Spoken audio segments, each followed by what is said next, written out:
আসসালামু আলাইকুম। আমি ডাক্তার খন্দকার শরীফুল ইসলাম শরীফ। গ্যাস হলে 4টি মাত্র খাবার খান। আশা করা যায় 4টি খাবার খেলে আপনারা গ্যাস থেকে অনেকটাই মুক্ত থাকবেন। 1 নম্বরে আপনারা খেতে পারেন কলা। কলা খেলে গ্যাসের সমস্যা কমবে। কলার উপস্থিত ফাইবার সহায়ক। রোজ অন্তত একটি কলা খাওয়ার চেষ্টা করুন। আবারও বলছি, কলা গ্যাসের সমস্যা সমাধান করতে পারে।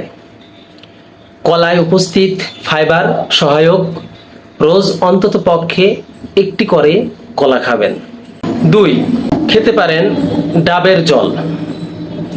ডাবের জল খেলে গ্যাসের সমস্যা দূর হয়।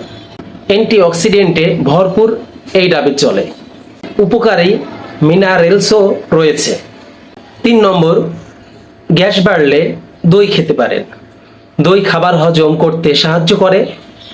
নিয়মিত খেলে এটি আপনার হজম শক্তি সবল রাখবে। দুপুরের খাবারের পর অল্প টক দই খেতে পারেন, তবে হ্যাঁ, তাতে চিনির বদলে অল্প বিট অথবা নুন দিয়ে খাবেন।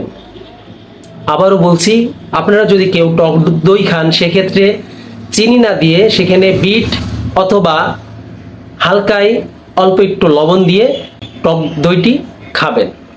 4 নম্বর, রসুন খেতে পারেন। প্রতিদিন সকালে খালি পেটে 1 কোয়া কাঁচা রসুন খাবেন। আশা করা যায় গ্যাস থেকে অনেকটাই মুক্ত থাকবেন। দুপুরের খাবারের সঙ্গে 1 কোয়া রসুন বেটে খেতে পারেন। সপ্তাহে 2 থেকে 3 দিন এটি খাবেন।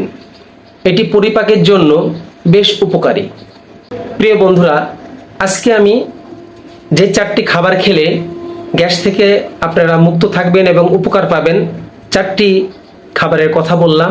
1 নম্বরে আছে কলা, 2 নম্বরে আছে ডাবের জল, 3 নম্বরে আছে দই, 4 নম্বরে আছে রসুন। আপনারা আপাতত এই 4টে খাবার দিয়েই আপনাদের গ্যাস নিয়ন্ত্রণ করা শুরু করুন। আমি আগামী ভিডিওতে আবারও এই 4টি খাবার বাদেও আরো বেশ কিছু খাবার আছে, সেটা নিয়ে আলোচনা করব। সকলে ভালো থাকুন, সুস্থ থাকুন। আসসালামু আলাইকুম ওয়া রাহমাতুল্লাহি ওয়া বারাকাতুহু।